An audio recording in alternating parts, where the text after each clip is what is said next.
Yeah, an immigration attorney and a state senator both said that this bill didn't provide much clarity. Well, the governor and attorney general both argued that this was important for public safety. Now, a DOJ report says that a Trump proclamation could change things with that controversial bill.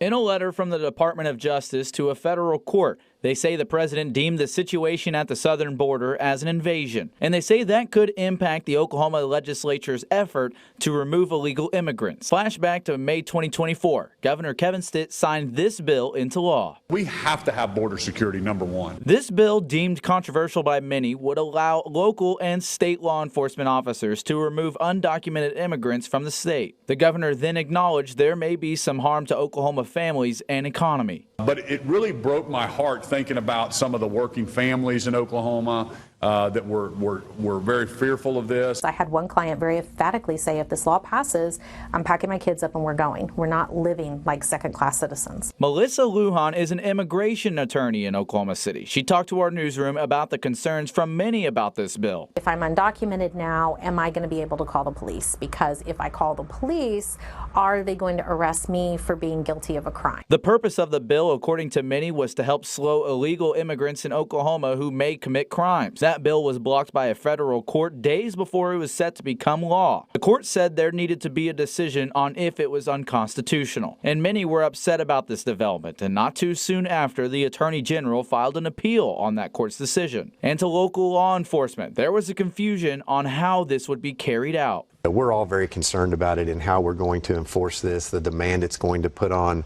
our personnel. How do you do it without racially profiling, especially the way the law is written? Now in January, President Donald Trump signs many executive orders and proclamations. One of those determined the situation at the southern border as an invasion. The AG sent us a statement today saying he's thankful for this development, adding the nation's border is a direct threat to public safety in Oklahoma, so the state acted to protect Oklahomans.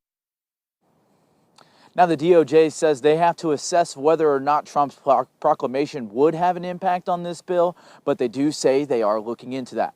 At the state capitol, Dakota Wapakichi, KOCO 5 News.